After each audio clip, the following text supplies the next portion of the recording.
starting on attack. Ban phase getting underway here, and Soniqs will get rid of the first attacker. Let's see what this is going to be. With the new operators coming in, we've already seen a slight change in how the bans tend to play out. Thatcher is nothing new, so no change there. Question I have, Michael. Are we going to see Ace banned? There you go. Banned by the Soniqs in map 1. DarkZero takes him out in map number 2. Melusi was not really as effective as I think the Soniqs wanted, so depending on the way that she's played on this map, you might see her get taken out. Who knows? It's going to be Mira, so none of those Mira shenanigans we saw on Coastline. That makes sense. Getting rid of her. Probably a Maestro or an Echo or Valkyrie, but it's a 1-eye. So the information banning, which is something that we saw, I think banning information has reigned supreme on the defensive bans in Siege for years. And we might be at the changing of the tide here, because with Wamai and Jaeger both being in play and having so many things to destroy with explosives, the Wamai, the Melusi, the shields, what if you bring a Goyo, the Maestro, there's just so many layers to chew through now. It's often better to get rid of either a Jaeger or a Wamai so you don't have to worry so much about those things being protected. So another thing of importance for the attackers to ban. First defense for the Soniqs is going to come on that second floor in Reading Room. For those that are not maybe the most familiar with Cafe as of late, you'll note that the cocktail bar defense upstairs doesn't happen all that often anymore. Teams like to stick to kitchen and reading. Cocktail will show up from time to time. Certain teams enjoy it, others don't. Most do not. The theory being that it's easier to control those hatches and then be able to hold that second floor because it is more challenging for the defenders to go from the second floor up to the third floor when the attackers will be holding the stairwells.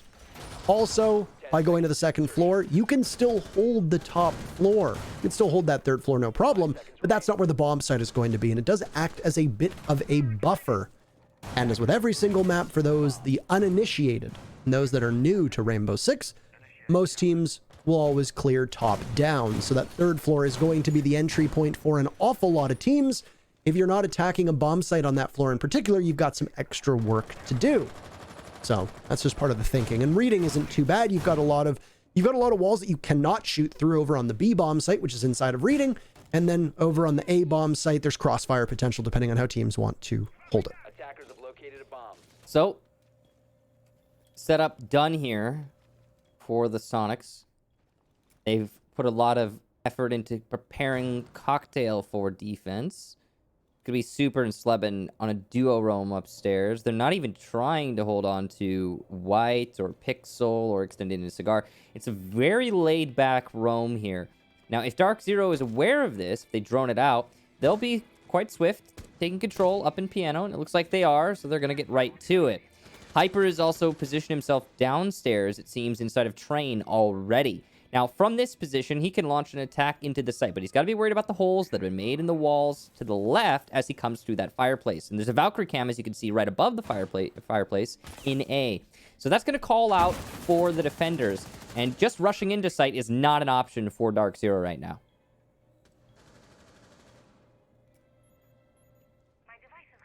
So it's, as we come to expect on Cafe, it is a methodical entry from the attackers. They're not just going to bulldoze their way on in. Skies will try to engage with Soniqs playing all the way back over by Cocktail, but that fight doesn't go anywhere. The Jaeger will live yet another day as Iconic will square up and come to the rescue, so to speak. I mean, Slevin doesn't really need a rescue just yet. He's also got Super right next to him. So 3 members of the Soniqs, if they need to, they can get back to the bomb site from a very notable spot for DarkZero, which would be that Heaven balcony, in which DZ made TSM look like a bunch of chumps when they tried to return to the bomb site from that particular area on the major.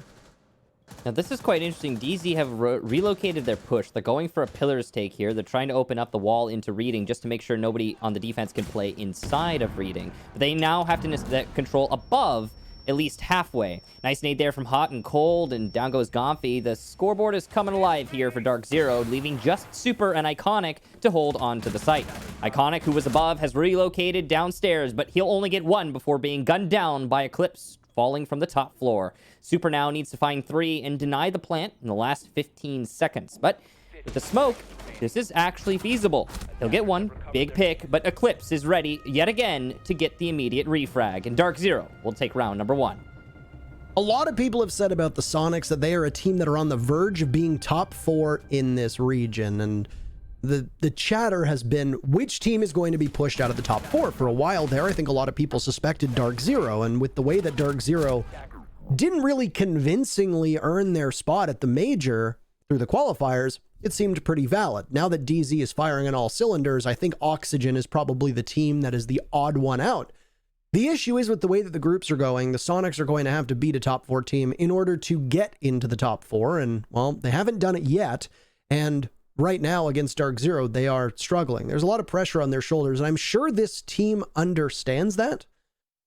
We talked at the qualifiers about how, they haven't had a lot of time to actually play matches with Sleben and Gomfy on the team. You know, they started off with J9O and they started off with Lags on the roster at the beginning. And then they got one of them back, and then finally both of them ended up coming back after visa issues were resolved. So this is the Soniqs playing at what should be their best. And today, well, it's a combination of what appears to maybe be an off day, as the Soniqs could be struggling to adapt to a slightly new meta, even though the meta's not that much changed, but also just having to deal with the wrath of a DarkZero team that nobody could beat only a month ago. So for the Soniqs, it's a tough outing so far. They still have time to turn it around, but they are very quickly running out of room. Yeah, it's looking a little bit dangerous. And I know we're talking about doom and gloom for the Soniqs, and we're only 1 round into this map. But again, Coastline was, I think, the map that Soniqs expected to have a better performance on. Now that we're on Cafe, this is DZ's stomping ground. And I think with a Wamai ban, DZ are able to quickly and efficiently chew through all of the utility and positioning that Soniqs are putting up and adapt to the defensive strategy of the Soniqs as well. We saw that in the last round. So, I mean, if this tip-top form DarkZero continues to show up, then things are getting a little bit dicey for the Soniqs. Now, defense kitchen, you'll note that there are 4 defenders very close to the site. Well, really, all 5 of them are close to the site. Gomfy and Whiskey and Iconic by VIP. Sleben's going to extend into Kochek, and they do have a bakery hold, so they spread out somewhat to try and delay as long as possible. But because DarkZero is going for a vertical clear, this horizontal roam is not going to delay too efficiently.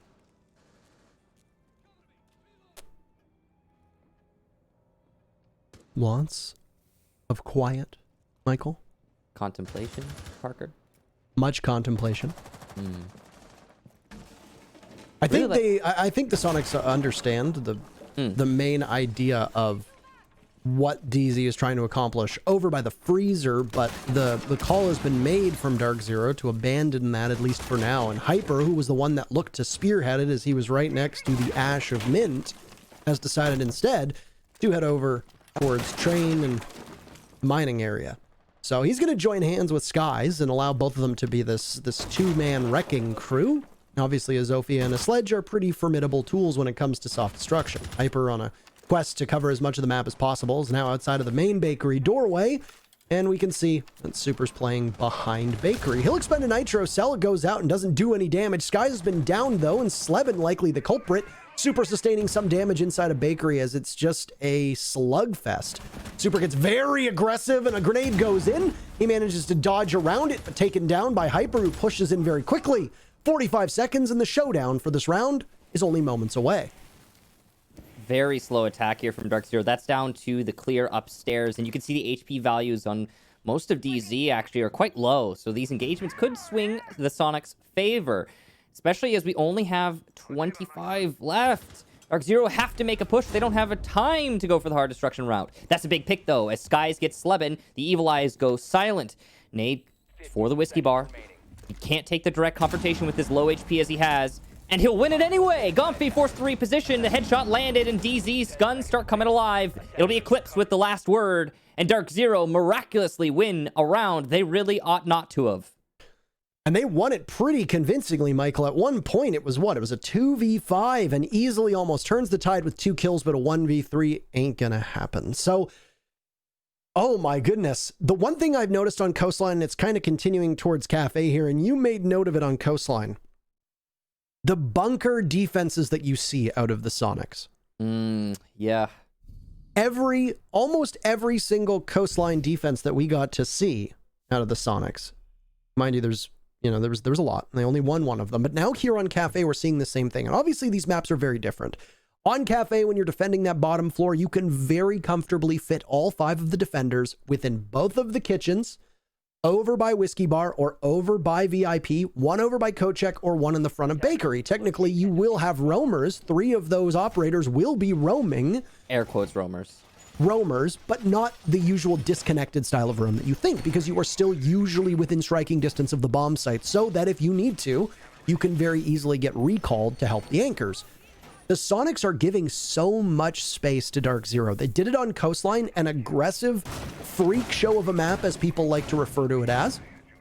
It's a very frag-heavy map. The Soniqs were extremely limited in that regard. They didn't hold map control all that well, and they weren't very aggressive. Now we are seeing on Cafe through 2 rounds, yeah, they roamed quite well on that 3rd floor in round number 1, but it didn't have any teeth. They are unable, for whatever reason, they are unable to counterpunch when DarkZero enters. And with mutes on the board, and generally the way that SQ is playing, they shouldn't be allowing DarkZero to have this level of confidence and this much information when they're entering. So, like I said, maybe it's just a bad day for the Soniqs, and it's going to go from bad to worse right off the hop in round number 3, as Gomfi, I think, he was trying to spawn peek, and he loses 50 HP as the Echo playing in that spot that you referred to as Whiskey, which, by the way, I love that call out. Yeah. Heard that one in NA 10-mans, or Pro NA 10-mans. I didn't know it before then either. So I guess it's just one of those ones that the pros use. Have you, Michael, to avoid this confusion, have you ever thought of maybe putting together like a program where it's like call-outs are like standardized or something, like a common... Work in progress. Have you ever thought about doing that? Work in progress, yes. Oh. Yeah. I hope, fingers crossed, before the next invitation. C4 will land this time. Super gets hyper. That's big, as he's been forced to be reckoned with as he goes on the entry. Mint was going to take control of Bakery as Skies gets the entry kill, though, onto Super. So, job done for DZ. And this is not a roam clear from top down this time. DZ recognized how much time that took them. And look at this. Half the round to go. 90 seconds left.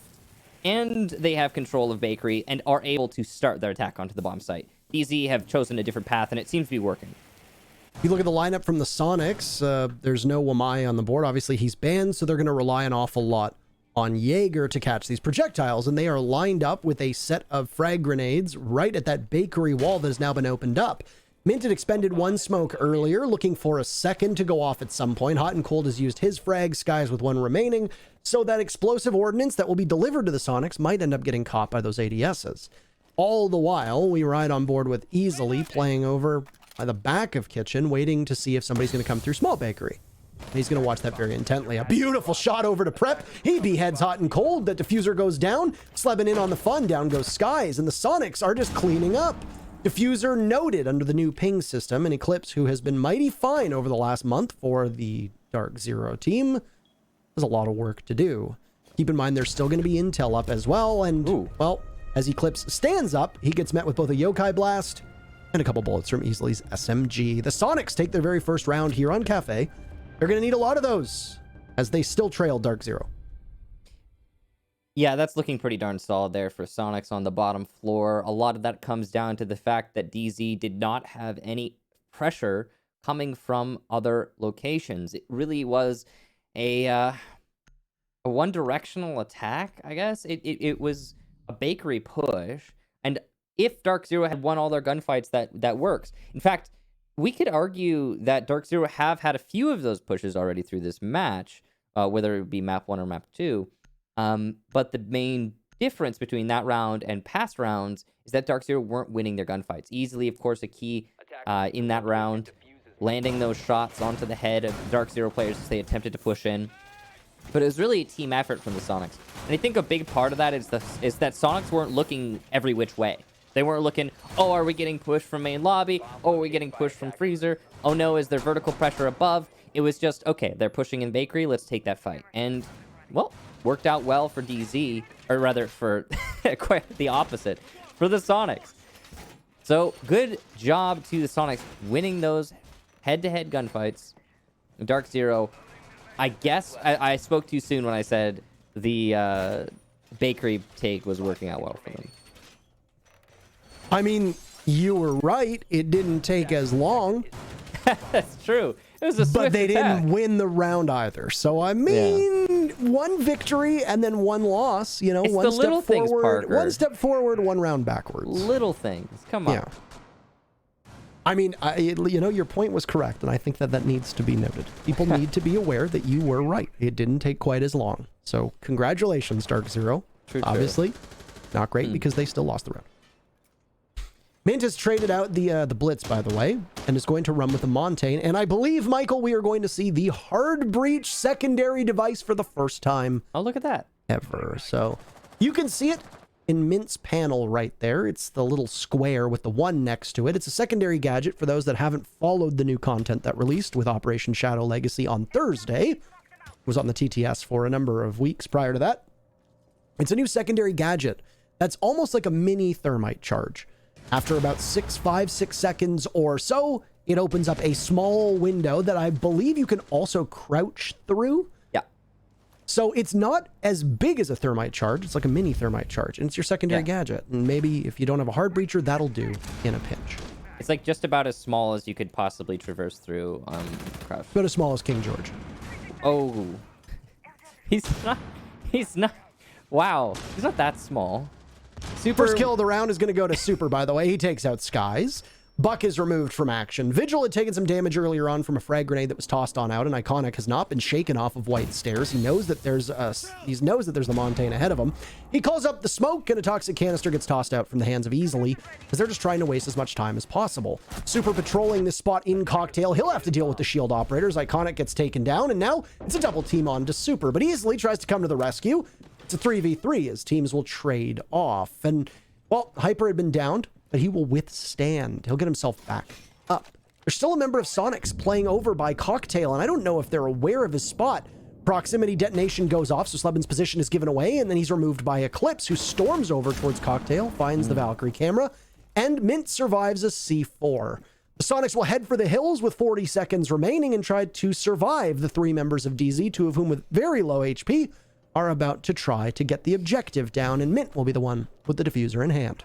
Well, here's one of the key points in this round. Easily has been the star performer for Sonic so far. He's got gas canisters, 2 DZ players on low HP, just barely escaping through that bathroom rotate, or rather that laundry rotate. Easily should be able to clutch this out. Given this position, this is a pretty surefire win for the Soniqs. Mint goes for the plant, though, so it's going to be a post plant with Montaigne still up. Eclipse will get Gomfy, so it's all on Easily. He has to find 3 now, one of them a shielded player. Luckily, he's still got the gas canisters, but it won't matter as Mint quite effectively punches Easily into the ground. And DarkZero win a beautiful round. Falcon Punch! There it is. I'm really surprised that DarkZero took that one, to be honest. It certainly didn't seem like it right at the onset. The hold that Iconic had on White Stairs, by the way, I thought was quite good. And the Montaigne marched past. They called Easily up to try to slow him down. I believe the toxic canister missed entirely. So that allowed Mint to take up space and just put constant pressure on the 2 players from SQ who were inside of Cocktail. Right? You see a Montaigne standing in the doorway, you're probably not going to go about business as usual. I don't know about you, but most people aren't. So Super's attention gets turned from where he was inside a Cocktail, possibly to the window, maybe even towards Skylight. He gets turned to try to tussle with the Montaigne. And there's backup behind the Montaigne as well. Iconic gets finished off, down goes Super as well. And you refrag in large part because of Easily trying to advance up White Stairs. You're back to a 3v3, but you've given up so much control. You've lost control of the back of the bomb sites. You've lost control of the stairs. You've lost control of that portion of Cocktail. And it all hinges on Slebin going undetected.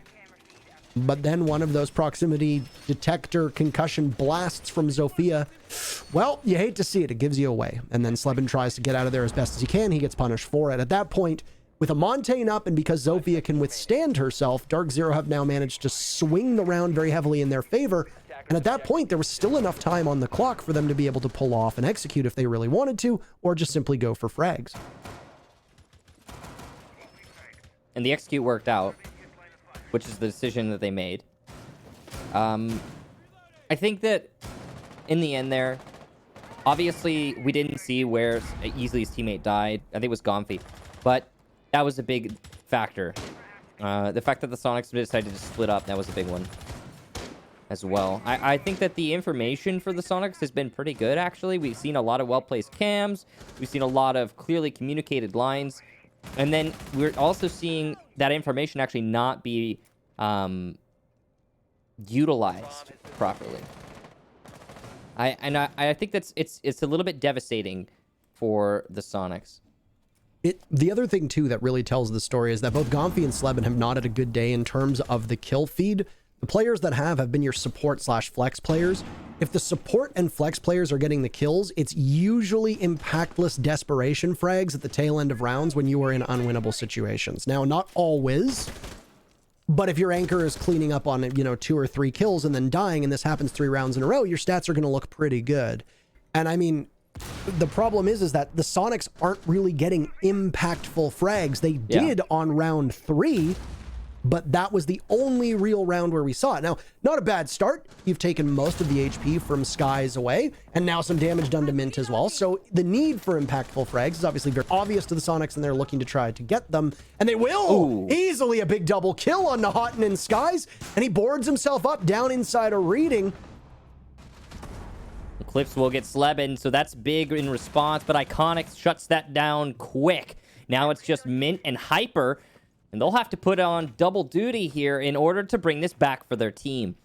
Easily, I said star performer last round. He didn't really get that round, but look at that. 9 kills over 5 rounds. It's been good for him so far in Cafe. Hyper looking for the frag by White Stairs, and oh, bad choice there for Mint. He'll be shut down by Iconic, leaving just Hyper, who drops to his doom. Iconic shuts him down, and Sonics will take their second round. The one thing that I will say, and I wanted to mention it actually before the action got started, because that was a pretty quick round in terms of pace with all the killing going on, is that the win condition for a defensive team on Cafe is typically 4 rounds. As we said on Coastline, a 4-2 split is essentially what every team is going to want, obviously with them being the 4 out of the 4-2. Because the fact that DarkZero's already gotten 3 rounds, the best the Sonics can do is hit the reset button for when the side swap. And the Sonics are going to be going on to attack on Cafe, in which they're going to need to be running uphill. Not exactly the circumstances they want to find themselves in.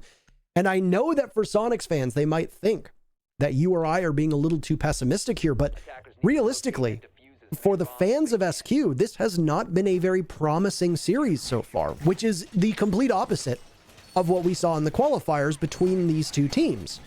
DarkZero had a miserable qualifier matchup against the Sonics, but dug deep when it counted the most and managed to turn the match around.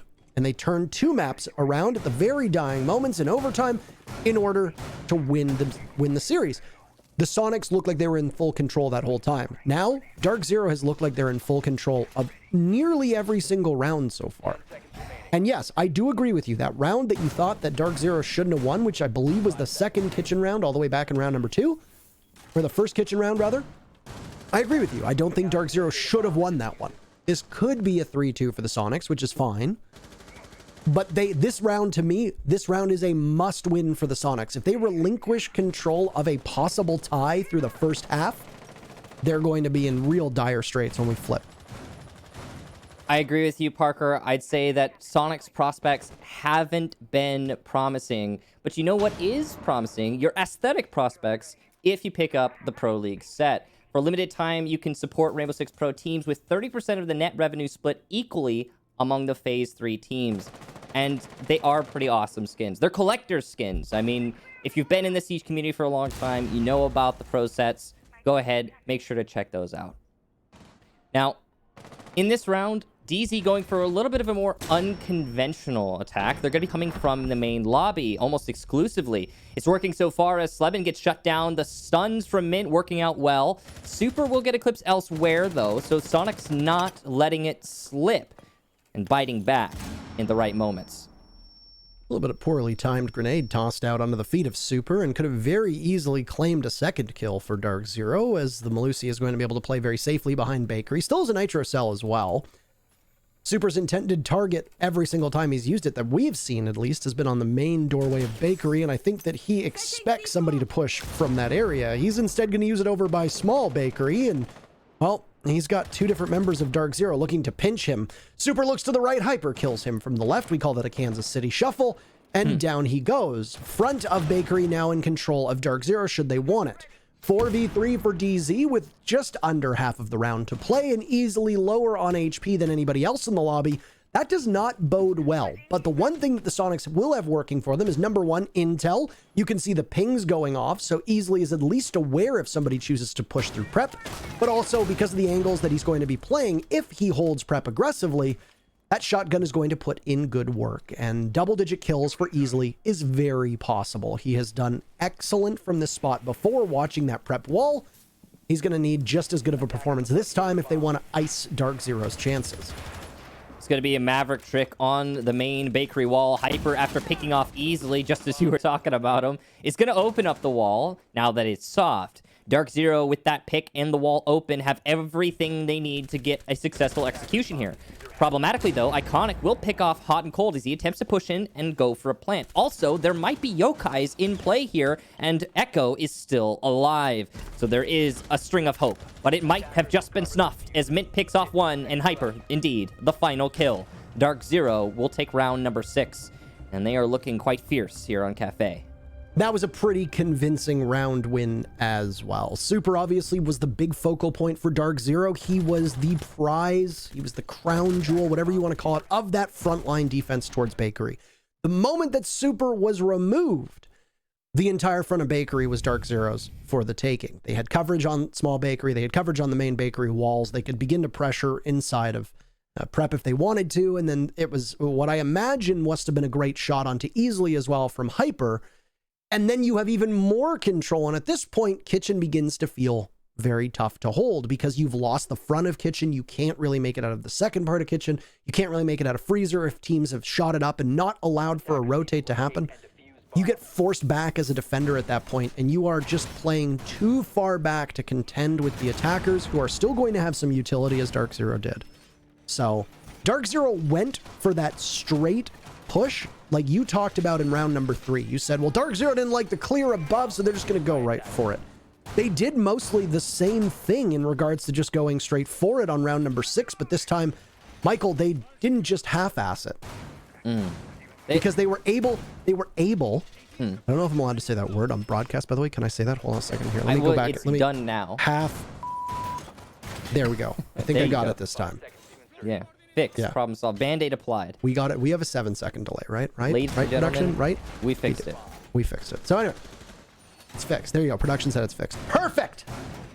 Anyway, the point I was trying to make. Remember how you're like, yeah, it was faster. They lost the round, but it was faster. This time it was faster. And Michael, what did they do? They won the round. They won the round. Hooray! Clap for them. So there you go. Yeah, I think it mostly comes down to the fact that they started in main lobby, and then they transitioned to their Bakery take. I think that was pretty big because, you know, they got the picks they needed to be successful in the execute later on. So anyway, this round, ADS is being cleared out by Pixel. Nice pre-fire there from Eclipse, but it doesn't land. Smart, but it doesn't land. It's cool that we're seeing Eclipse try to hold Pixel after the shield is gone on Warden, no less. It's a very, I mean, we don't see Warden played very much, but he does have the 1.5 on the MPX, and as I'm sure many of you have noted after playing the new update, the 1.5 on a defender is honestly like a huge buff. Every defender that picked up the 1.5 just is way more versatile. And there, you know, it's obviously not why Eclipse is playing Warden. He's playing Warden because he brings a shield and he can play Pixel with it even after the shield's gone thanks to his ability. But it's still, you know, it makes the decision to bring him easier, if that makes sense. It makes sense to me, Michael. Good.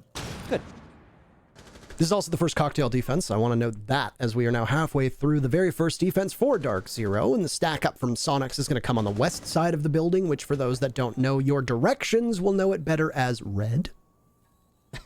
And if you don't know the color red, then I cannot help you. So They're coming from the west side of the building, and DZ is going to anchor this position from more of a central location, which is going to be where the bathrooms are, which is Eclipse sitting behind a deployable shield, and he has called for some help. Skies! Oh my goodness, he gets one, but then goes for the pump, and he can't finish him off. So technically, nobody from the Soniqs is dead.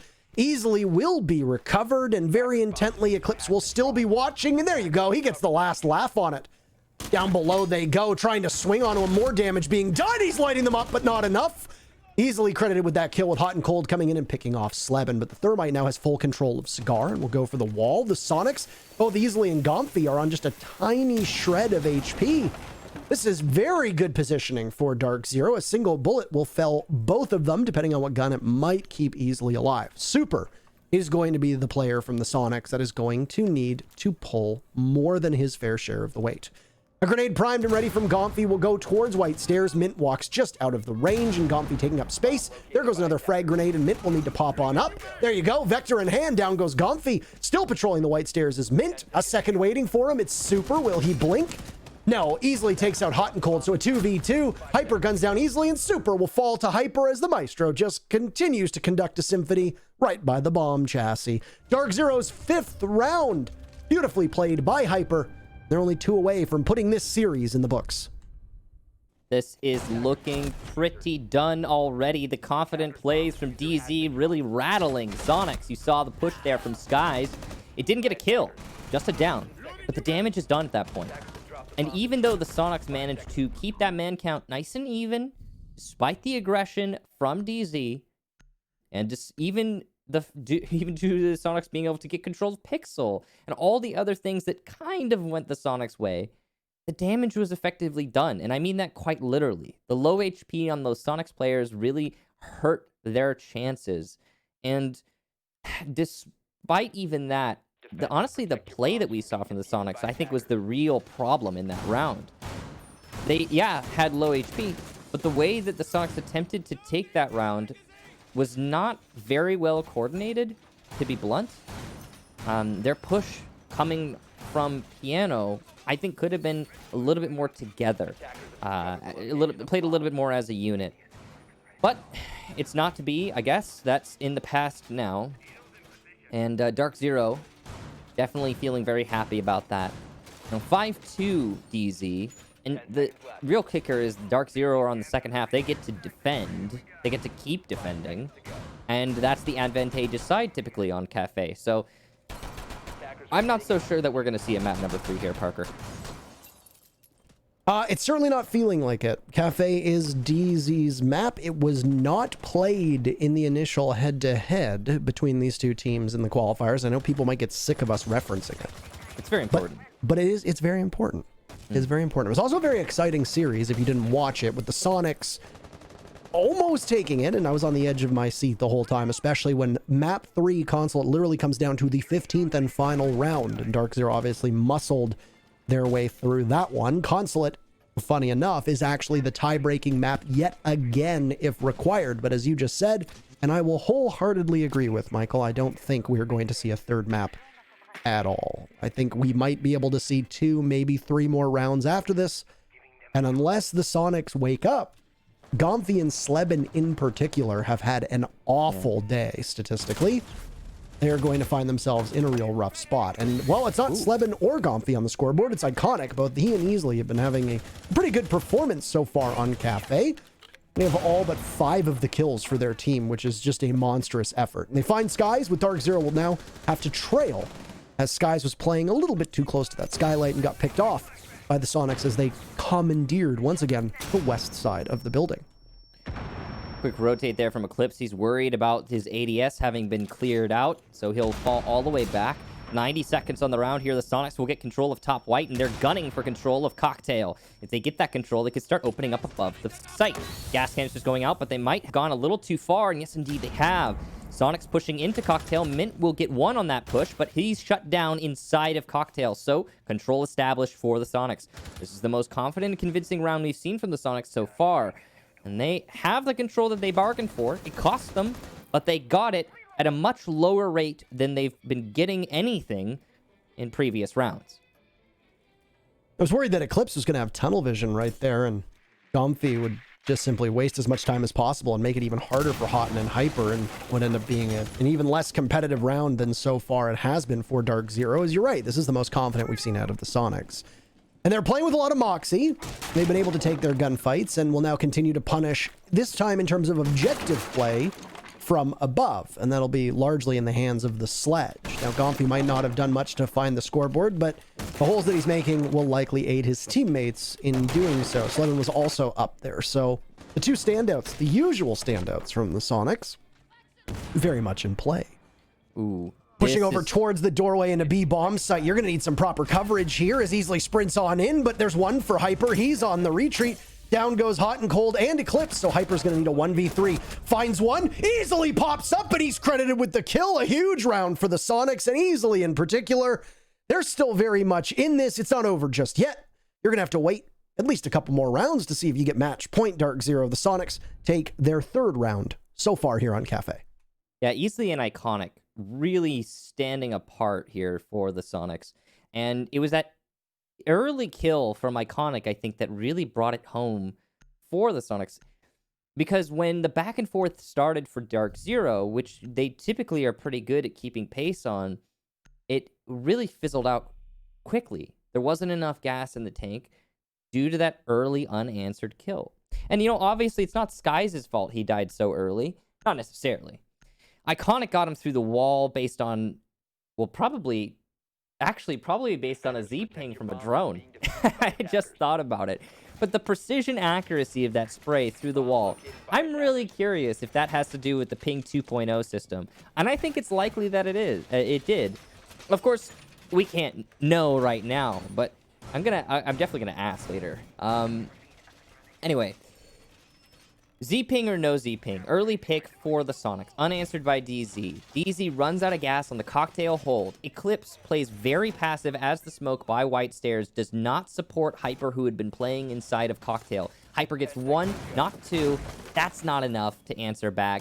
Soniqs are in the driver's seat. And as much as DZ was set up fairly well in the last 12 seconds, because they're playing so passively, they do not get any serious control plays in terms of frags.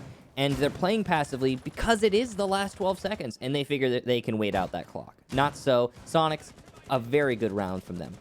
The DZ of old, I would be worried about the Soniqs getting hot and playing confidently, because DarkZero had issues in the past wilting, and now I can say that because I'm not sucking up to DarkZero anymore because Zach followed me on Twitter, by the way, so mission accomplished. Big pause. So, I'm sorry, what did you say? I said congratulations. Oh, thanks. I didn't hear you. It sounded like you said something else, like maybe, I don't know, something that rhymes with hog. I don't know. Anyway. I don't know what you're talking I have no clue what you're talking about. Yeah, I don't know. I use real human words. Anyway. Parker. Easily is dead. So the Soniqs' best gunner right now, and a very crucial operator who did open up the prep wall, so you got some of that hard destruction off.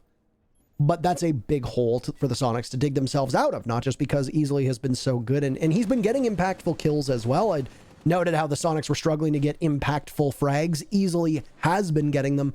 Oh, yeah. And also, he doesn't really get to use his utility because, well, he's dead, so you can't really use it from the grave.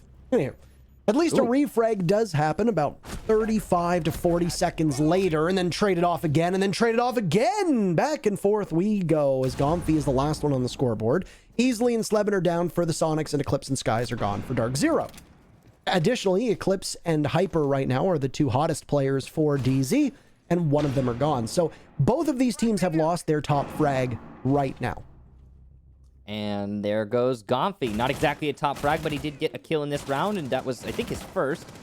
DarkZero now with the man advantage, and Hyper successfully pushing Iconic off of the reading door. And he'll go downstairs, realizing, hey, the bomb site's in the basement, so, well, not basement, but the kitchen. So we should reposition a beautiful shot. As down goes Hot and Cold, he's aware he's being flanked, but he can't win the follow-up gunfight, leaving all of the pressure on Super's shoulders. Bulletproof camera will call out Super, though. He's in the site, and with 50 seconds, he doesn't need to rush himself. He's got an air jab. This is crucial, and it will go down. No ADS. Planting inside a bunker. He's trying to use sound to figure out where these defenders are coming from. They're both going to come from Whiskey Door. Plant down now. He needs to hold out for these 40 seconds.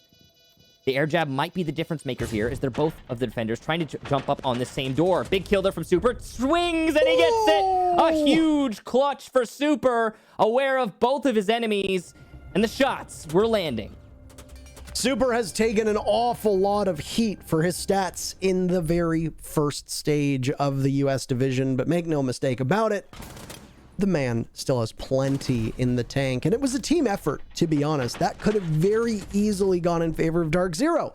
They get easily right off the hop. Down goes your hard breach, down goes your best player statistically, and your main force to put pressure on the front of Kitchen is all but gone. So the Soniqs have to scramble to go for another push, and instead most of the ensuing fight happens on that second floor, which allows Super to fly under the radar and get into the bomb site in this strange but always funny reversal that we see, where the attackers are in the bomb site and the defenders are not. DarkZero were in command of that round until the final 3 seconds, when Super punished them, and he did his best mint impression from what we saw on Coastline, and it happened, funny enough, to Super on Coastline, and now it's Super turning around and repaying the favor to DarkZero this time. Ultimately, the Soniqs very easily could have blown that round, and in fact, I would have put a lot of money on the fact that they would have. They proved me wrong, and they prove a lot of other people wrong, and it's great play and a great read from Super, and they take the round, and this match now is a lot closer than it was just 3 minutes ago. 5 seconds left before insertion. Certainly much closer. You know, I guess maybe we spoke too soon, Parker. And that's, you know, I'm more than happy to admit that, and very happy that it's happening, actually, because I want that competition that we saw in the qualifier. I want that, you know, straight up head to head. And actually, in the last round, in the early stages of the last round, that's exactly what I was thinking. I was thinking this is the type of exciting gameplay that we saw last time these teams clashed. And, well, it's nice to have it once more. Now, DarkZero defending the top floor. This has been a pretty solid bomb site for them so far. The aggression that they had last time they defended here was massive. They just were unrelenting. The peek here from Eclipse is a good example of that. Now, he doesn't land the shot, but still, it's something to keep the enemy thinking. His ADSs have been cleared out. He's being droned out. But they know he's sticking to the shield, regardless of the ADS burn. It's on probably the Zofia or the Sledge to get rid of the shield. It's actually going to be the Ash to do it, though. And he'll reposition to his other shield in the bathroom. So basically the same thing we saw out of Eclipse last time, but he'd called the shotgun, the SAS shotgun, through the back bar. This time, though, it's going to be Hot and Cold, who punishes Sleben over by Cigar, and he's going to get away and just evade anybody playing up on Skylight. He sees there's a drone there, and that's some intel gone. Nobody can follow up. So Hot and Cold is playing for the long game now with half of the round down. Eclipse getting pressured over by Bathroom. He decided to peek through the doorway by what is referred to as Pixel over by the bench, and he loses 75 HP. That MPX, unless it hits on the head, is going to be a pea shooter, and both Easily and Gomphy sustain quite a bit of damage, easily losing almost all of it now. He needs to be very wary of getting played from below, as DarkZero is just killing off tons of time here, and that Toxic Canister as well will kill easily if he gets even an inch too close, given that he's got the diffuser and he's their only hard breacher. Just like last round, you got to protect him at all costs. Of course, Easily is that player who's been such a performer so far for the Soniqs. Ooh, and he'll continue to perform as he finishes off Hot and Cold, but down goes Easily in exchange. So that is a big blow to the Soniqs. C4 is expended here from Mint, so he won't be able to deny from below unless the holes are already pre-opened. Last three Soniqs attackers twisting in the wind here in the last 25 seconds. They need to find a move to make, and they've been unable to do so thus far. Gas canister does a lot of damage and some bullets there to Gomphy. Iconic actually going for a plant. No gas canisters left for Skies. There no Evil Eye positioned, but it's going to be Skies to shut it down with a bullet. No plants, no post plant. Super now needs to find 4, and he's not going to make it happen this time. DarkZero will shut that round down and put us one closer to the end. You know, the strategy that the Soniqs was trying to pull off was actually quite sound, with Super playing up on the Skylight, air jabs in place, Iconic going for a plant, knowing that they'd baited out all the toxic canisters, and it was the right call from the Soniqs. What they didn't expect was Skies to head over through what I believe was the back bar and pick off Iconic in the only spot at which you could actually spot the defuse going down. So you end up in a position where the Soniqs will need to retrieve that diffuser, but the problem is that you've structured your post plant so that Super doesn't need to abandon his spot on Skylight. And as anybody that's played Cafe knows, Skylight is such a strong spot to play off of. You can sit at the top of Skylight, you can watch the bar backstore, you can watch any rotate holes that have been made into Piano, you can watch the doorway into Cigar, you can watch over towards the Cocktail doorway. You are in a very strong position, and not every player has the ability to get the jump on you and kill you from below, shooting your head into the Skylight as quickly as you are at that Skylight, able to punish them. So Super was in a very advantageous spot, but after Iconic went down, Gomfy was too low on HP and seemed to be a little confused. He was very worried about Eclipse pushing him from Piano. He wasn't able to cover Iconic, and he was also blind to the bar back store, or back bar, as it's referred to as colloquially. Obviously, bar backstory, I believe, is the official call. So good strategy from the Soniqs, better read by DarkZero. And then on top of all that, you had, was it Mint down below, wasting time, looming in the backs of their minds. Are we going to get punished by somebody down on that second floor? And DZ manages to read SQ like a book. They take the round, and they're on match point, series point now. With the pulse to try and lock it out. 3 players on 10 kills for DarkZero. We've been talking about Easley's contribution and Iconics. But wow, look at the split on DZ as well. Well, Skies is going to incur a little bit of early damage here. Not great for DarkZero, but as long as he stays alive, he'll still be able to use that heartbeat detector to locate the attack. Thus far on the top floor clear, it's been pretty quiet here from the Soniqs. They've opened up the drop downs, but nothing more. Not even a drop yet. They're just droning. I don't know if DarkZero is roaming upstairs, as we can't see it. It looks like they are. Eclipse and Mint duo roam. Mint by Cocktail, Eclipse in the hallway. That's a much more aggressive Eclipse than the last time the defense was roaming upstairs. Remember, Eclipse was playing on the white stairs, and he didn't really do much there. So this time he's committed a little bit more to his role as assistance for Mint. You know, I do remember that, Michael. Do you remember that? That's good. Yeah, you said, do you remember it? And I do. Good. I also remembered when Hot and Cold was alive. It was roughly 2 seconds ago. And, well, would you look at that? Almost inside of the bomb site is Iconic, as he's now going to break double digits for his team, joining easily. SQ takes the opening pick. Masking this scoreline is the fact that the Soniqs have actually been pretty damn good when it comes to entry. Right now, their entry stats through both maps are as the same as DZ, or actually better than DarkZero. So this scoreline, while being DarkZero's favor, the opening picks have not been there. So the Soniqs have made a good first move, but haven't been able to follow up. They lose the series if that happens again.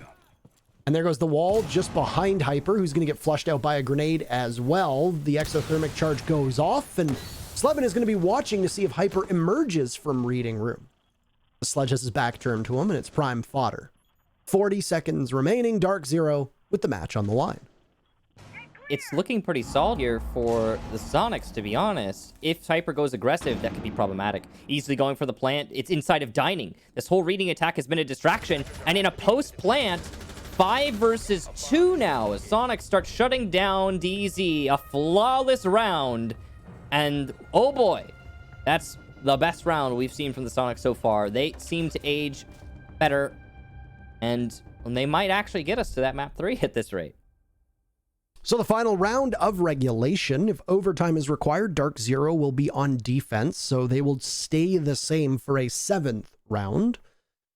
That's also the first defense that DarkZero has pulled out on reading, which means that every single bomb site was played by DZ so far. They started off on Cocktail, went to Mining, down to Kitchen, back up to Cocktail, which they won both times. They lost Mining and Kitchen. So where are they going to go this time? Downstairs to Kitchen. They can't go back to the only bomb site they've won, which is that 3rd floor. Now, they will be able to if overtime is required. Round 13, the very first round of overtime, every single bomb site reopens. So it wouldn't surprise me if DZ went upstairs to Cocktail. In the meantime, they are going to try to avoid doing that by winning on Kitchen. and that was a loss back in round number 9. And if you remember, that was when things got reversed and Super was in the middle of the bomb site and he played it perfectly. Yes, I remember. That could be the difference maker too. I mean, we could be done right now if it weren't for that. I don't know about that because there was that one round as well, round number 3 or round number 4 rather, or was it round number 2? I can't remember. Was it either round 2, 3, or 4 where DZ won and they shouldn't have? So sure. I mean, well, if we're saying won but shouldn't have, then yeah, okay, we'd probably be about where we are right now. But I mean, like, just that one round difference, I mean, we would be done right now. Attackers are moving to defuse So bomb. big ups to Super.